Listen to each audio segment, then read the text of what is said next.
Hello and welcome. I am Eleanor Rose, and today with me I have the wonderful Lillias Wright, who is a fantastic model, I believe based in the Pacific Northwest. Yes, I'm in Seattle. Awesome. And one of the things I love so much about Lillias and her work is her focus on body positivity. So this is absolutely going to be just such a treat today. Thank you so much for joining us, Lillias. Oh, thank you for the invite. So, what I tongue tripped there. Sorry. What I like to start these out with is just asking how you ended up as a freelance nude model. How'd you get started? Well, it's kind of a long story. As a kid, I remember looking at magazines and they influenced me so much. I don't know, just I connected with the models and the figures and the styling, and I just found it all so fascinating. And I remember telling my mom that this is what I wanted to do. I wanted to be a model, and she said, "No, there's no way." And she had just recently watched a documentary where it talked about the modeling industry and models' careers are really tough because you have to. It's really cutthroat, I guess, and I think that intimidated her, and she just wasn't for it. So, and then I moved in with my dad across country, I don't know, like a year or two later, and I told him this is what I wanted to do, and he was like, "Sweet, let's do it. What do we need to do?" And I came across a Barbizon ad on TV. I don't know if you know what that is. Yeah. Barbizon. So he made sure I was there every single week on time, and saw me through the graduation process. Which was really encouraging for me, my sweet dad, and his, anyway, super good support there. And then 2 years later, my best friend was studying photography. And so anytime she had a project come up, I was there for it. And so she ended up taking a few photos of me.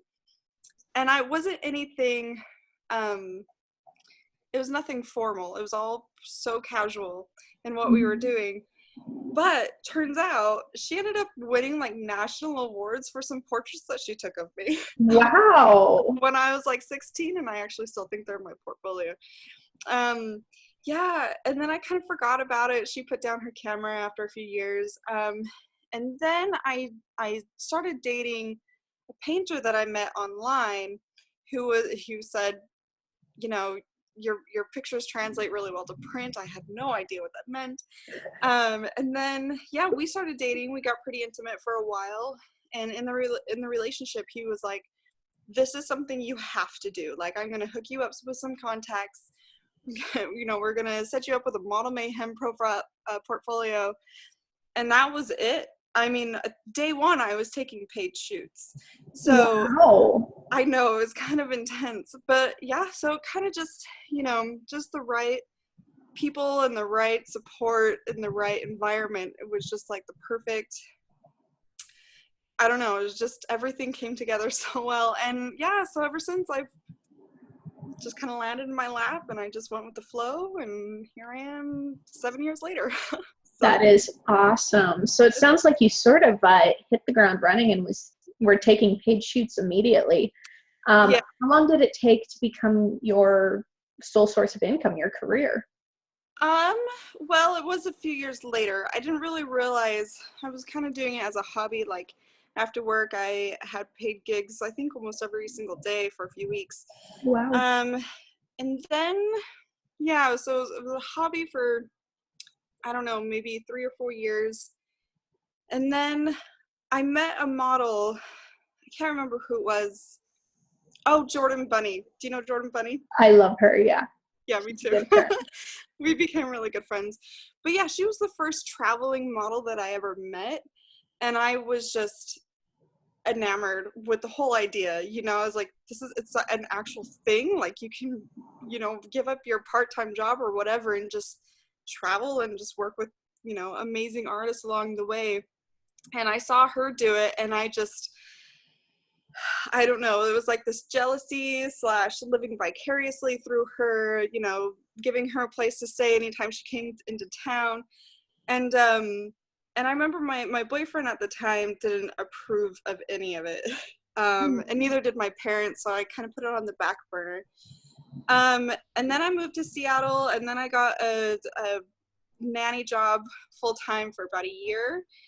And somewhere in that job, oh, I remember what it was. Sorry, they decided to go to Hawaii for a week or like 10 days, and they asked me if I wanted to go or if I wanted time Hmm. off.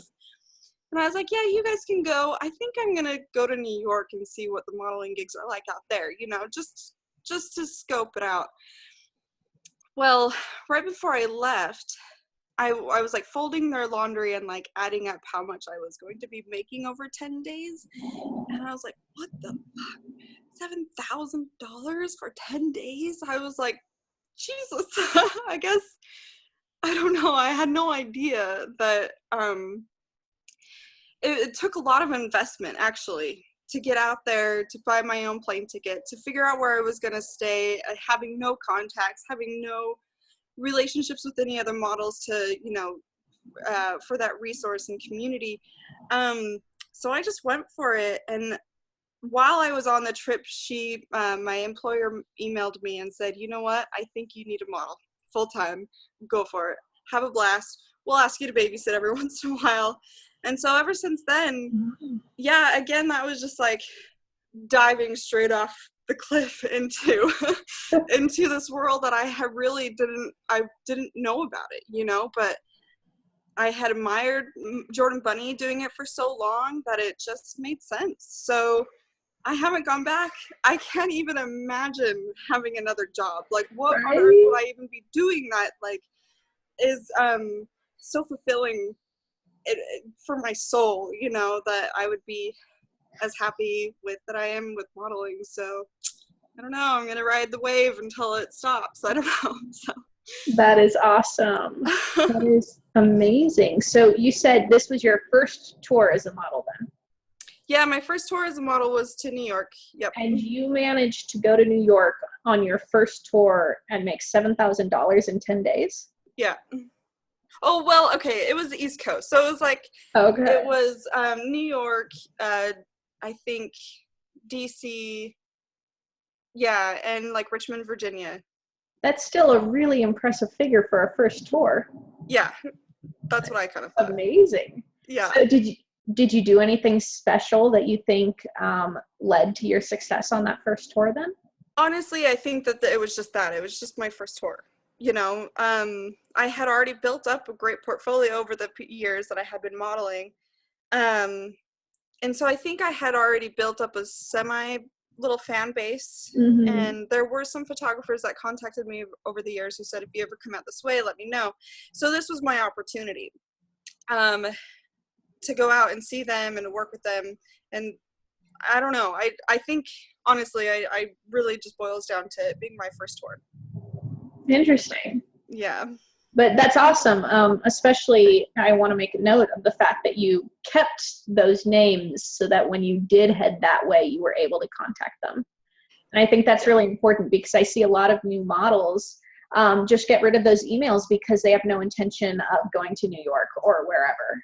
Exactly. And so keeping those so that when you do end up there, you have those contacts. That in itself is so crucial. It is, yeah, and to keep that throughout the career too is Yes. important. So yeah, just basic tools. So once you did, I think you said you called it diving off the deep end. Once you left that Yeah. nannying position and went into modeling full time, how long did it take you to really sort of get into a role with that to make it a good sustainable income and get out of maybe feast and famine? Were you ever in the feast and famine cycles to start with? I think before I left on my trip, I understood that that's just the way it was going to be. Some months I'd have a huge influx of income, and then other months I wouldn't know where my next meal would come. So I had already established that mindset. So some months were hard, harder than other months, but honestly, like it wasn't as extreme as I expected it to be. So So as soon as I got into the flow, which wasn't hard, again, my first trip was a huge success. So I just treated every other trip the same way. So I made sure that I was going somewhere every single month to make sure that I could pay my rent. So I was, just any bigger city, any metro city that I could think of, I was there the next year. So building up my contacts there, and so it wasn't as hard as I thought it would be, which makes me frustrated to think about it. It's like, why the hell didn't I do this sooner? Like, why didn't I do this from day one, Right. Anyway, why did it take me years? So, yeah.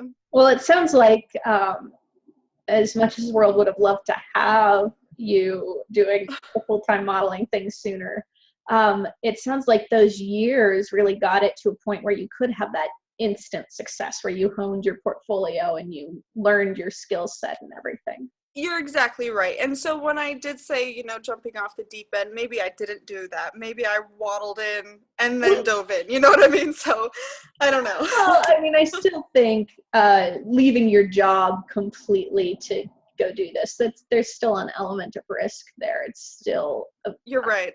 A brave thing for any of us to do, whether we've been modeling for 2 months or 2 years. You're right. I agree. It is pretty brave. Yeah. So then you already mentioned being friends with Jordan and having that friendship with her really influencing your decision to do the modeling thing. How throughout your career has community and networking with other models influenced your career? Oh my God. When I first started modeling before I went full time and I didn't know anybody, I thought that the community would be competition. I thought that we'd all see each other as competition. And so I was mentally prepared for that. However, it's totally different. I mean, I look up to models who have been traveling for so long, and I am their fan. If I ever met them, I would probably lose my shit, what do they call that? Starstruck? And I still get that. I still meet models that I, have been admiring online forever. And, but I've been on the other end of that too, so I think that that we already come from a place of admiration for each other, that when we do meet each other, we have so much in common, we have so much to talk about, and we do, it's like days we can talk about who we've worked with, basically talk shop. Right. And in my adulthood, I can't honestly say that I've met better friends anywhere else in the world than the freelance model community. I don't know. So, but if I didn't have that resource, if I didn't have that community, I don't know where I would be. I think I probably would have gotten frustrated with the feast or famine. I would have gotten frustrated with GWCs a long time ago, where if I didn't have the community, if I didn't have the friends that I have now, I don't think I'd even be modeling at this point. So it's essential. It's totally crucial. And as much fun as it is for me to have those modeling friends, it's just as important as it is to have fun with them. Anyway, I don't know if Absolutely. Yeah, and it can be such a daunting task to build and run your own freelance modeling career.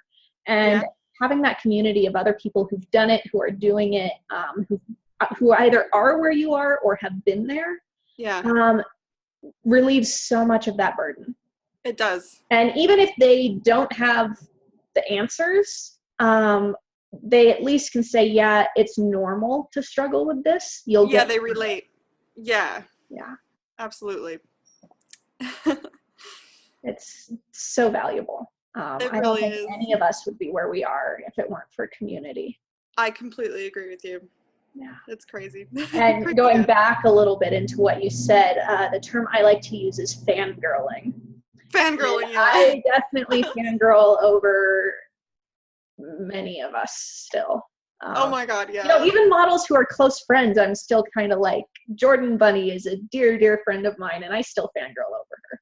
Oh, I know, I do too. because, Same. I think we have this really unique relationships in this industry where we build these friendships, but there's also just this amazing awe and love of each other's art. uh, Totally. that's really just phenomenal. Yeah, it is pretty great. And yeah, again, like that support, that I get from when I post a photo on Instagram and I'm going through the comments, the comments that I get from models that I admire mean everything to me, where I totally forget about all the other fanboy comments and really zone in and focus on the females that I'm impacting, and it makes me feel Yeah, that's amazing. awesome. That's Yeah. awesome. So anybody who visits your website will absolutely know right off the bat if they read your wonderful about me. I love the way you've written it. Thank That you you. are very much a proponent of body positivity. Can you tell us a bit about that? Yeah. So body positivity is still uncharted waters for me. I think I live it, but I don't know how to preach it, and so I only preach it through my photos. But when I started modeling, I almost felt like I had to explain to the world why I wanted to be a model. I almost had to explain to the world, why I felt like I deserved to be a model. And so at the time, looking back, I don't think it came from a good place. I felt like I had to defend myself almost. Um, and I still sort of feel that way, but the whole body positivity movement is still, I think it's still in the premature stage, and I think we're just watching it blossom. And to be a part of that is really incredible for me, even though I don't know exactly where I stand. Um, I don't know. I just, loving and accepting your body, no matter what size or age or race or, gender or anything, is hard, especially when it's been ingrained in us from day one what beauty is. And it's been such a small sliver of the percentage of the people on the planet who are considered beautiful. And that really bothers me. I see beauty in so many things, and it's not just people, it's what people do, and how they live their lives and how they treat each other, most importantly. But the only platform that I have is my modeling career to get it out into the world. um, Even though it's not perfect, you know um, even though my stance isn't perfect, I don't understand it. But that's because most days, I still struggle. I still struggle with insecurity, and I still wonder why I, as successful as I am. Um, yeah, I don't know. You live day by day, you know, with loving and understanding yourself, even though it's not a perfect road. There's no end point either. It's a constant struggle every single day. But it's a good point. It's a good point a good starting place, if that makes sense, to want to be body positive, to want to love and understand your body. Um, yeah, and then hopefully that you find other people who feel the same way in this world. So, and to stand with each other in that, which I have found that in the modeling community and, just being on Instagram. So, Awesome. So what I heard from that, it sounds like you're saying body positivity isn't really something that you get to like a goal and you're there and you've made it. It's more of a practice. yeah, it's like yoga. It's like Yeah, I was meditating. thinking meditation. Like you don't do the perfect meditation and cool, I did it. Now I'm meditating all the time. Yeah, It's I'm practice. enlightened. It's done. No, it's never ever gonna reach a point. But I mean, the more you practice, the better you get. Yeah. And I feel comfortable acknowledging that I'm not there. And that's empowering to myself that I can acknowledge that to myself. So, I think it's um, empowering to others as well. Yeah, Because the exactly. more of us who stand up and say, yeah, there's a lot of times I look in the mirror and I'm like, why the hell does anybody even pay me as a model? I look Yeah, horrible. I know. Yeah. The more of us who admit that we do that, I think the better off everybody is. Yeah, it's good to show your vulnerable side. It's it's good to show the world that you're human too. We're all just human, and we all have struggles. We all have our insecurities. And the body positivity movement is allowing for us to vocalize our insecurities so that we can stand in solidarity with each other and to move forward and to learn more and love ourselves. That's beautiful. Thanks.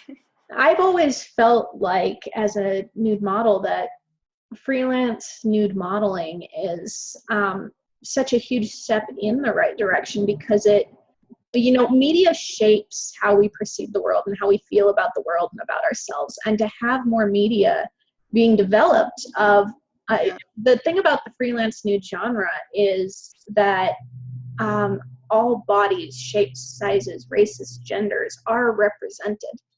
And I feel like one of the most baffling things that's ever been said to me about my modeling was when I was told that, or asked, like, aren't you afraid that you're going to make young women hate their bodies?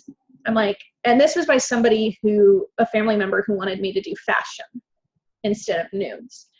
I'm like, I don't think you've got it backwards. Yeah, totally. Absolutely. I feel like, especially, I have to say freelance nude modeling as a genre specifically, because you say nude modeling and people think, Victoria's Secret or Playboy or something. Oh, interesting. But the freelance realm of nude modeling, there's such a wide representation of bodies there. Yep. Absolutely. And honestly, that's the only way that it exists. If we all looked agency standard, there would be no diversity at all. And so we exist because we're in a resistance against the narrow body standards that exist today, and that are so prevalent across all media streams, that where do you go to find somebody who represents you? Where do you go to look? And I think that's pretty key. I think women do look for themselves when they're watching movies, or they're driving around and looking at the billboards. They're desperately searching to find somebody who represents them, and it doesn't happen. It doesn't ever happen unless you're that less than 5% of the over 6 foot slender. And again, there's nothing wrong with that body standard. I don't want to bash it, but I'm just saying that not a lot of females can relate to that. Yeah. And so it's gratifying.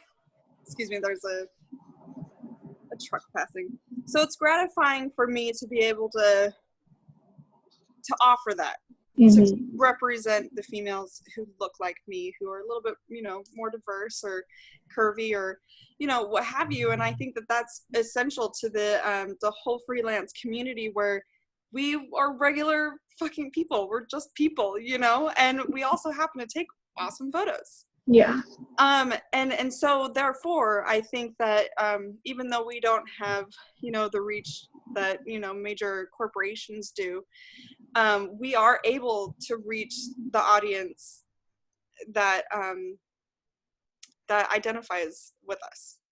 Absolutely. Yeah. And speaking about reaching audiences, you happen to have a huge one.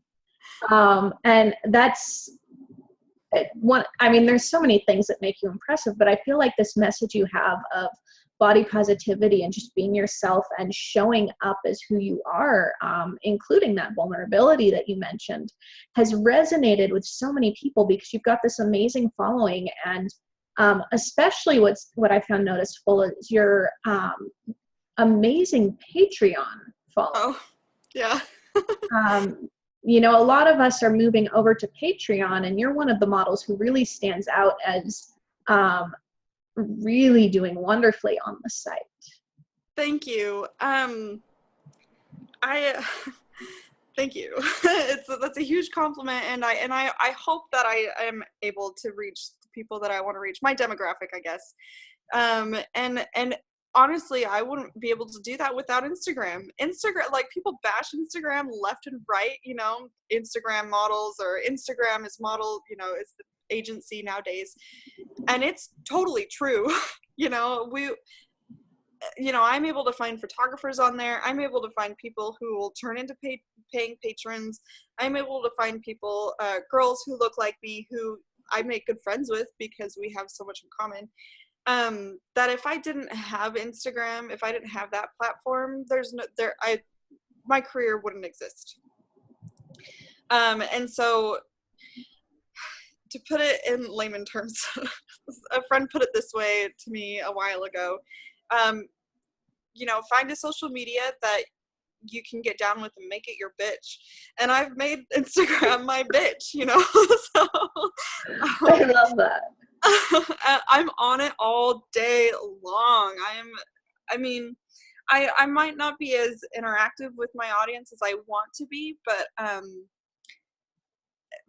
it is my avenue to reach the amount of people that I need or want to reach, and it grows every day, and it's just nuts. It's really, I still can't comprehend it. You know, I don't think I'm deserving of those numbers, but they're there, and so I'm going to use them any way I can. So anyway, but yeah, with my Patreon, I don't know what happened there. I really don't. I guess I got lucky.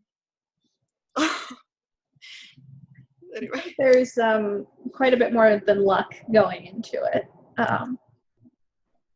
Maybe.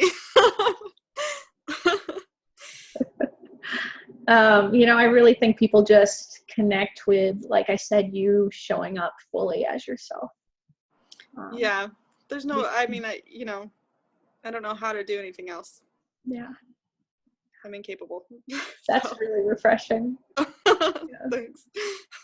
Yeah. So, you've already given some great information here for the models who are listening and taking note of what you've been saying. But I do want to ask, if you had one piece of advice, if you had to pick just one piece of advice to give to newer models, or that you wish somebody had told you when you first started or at some point during your career, what might that be? Oh, that's a really good question. Oh shoot. There's just too many to pick from, you know, but honestly, I would go back to, making friends, being friendly, and I don't just mean models like we talked about before. I mean photographers. Make friends with the photographers. Take care of your contacts is essentially what I mean to say. Just check up on everybody as often as you can, whether or not you're going to be in town, and keep those people who are kindred spirits close to you. You never know how long you're going to be in this industry, and you might keep those contacts even when you're done and retired. So that's awesome. And that's such a good piece of advice that is so rarely heard, I think. Really? Yeah. It's important. It is. Sorry, go on. Oh, no, you're good. I have friends all over the, country, and I guess, I don't know if you really want to say all over the world. But I know that if I was ever in a scary situation when I was traveling or whatever, I have somebody almost everywhere that I know that I can rely on, that I know that I can, crash on their couch if I need to, or, who will feed me if I don't have any way to feed myself. So yeah, it's nice. It's really comforting to know that I'm not alone in the world. That's fantastic. Awesome. Well, as with everybody, I'm sure we could talk for hours. It's like we said earlier, it's so great getting to talk to fellow models and really connect. I agree. But in the interest of time, where can models, and I'm sure some photographers are going to make it into this as well, so where can people find you and follow you? Well, you can find me on my website, which is just lilliaswright.com. You can contact me through there as well. my Instagram, I'm always on. I'm always checking my DMs. So that is just Lillias Wright underscore, or excuse me, Lillias underscore Wright. Mhm. And those are my main two sites that I make my bitches. So you can find me there any day or any time, day or night. So yeah. Awesome. Great. Well, thank you so, so much for joining us. It's such a blast to be able to talk to you and hear Yeah, you about too. your journey and learn all of this really amazing stuff. Thank you. I'm glad I could be a little helpful. Okay. Well, thank you so much. And I'll see you guys on the next video. We'll see Bye. you.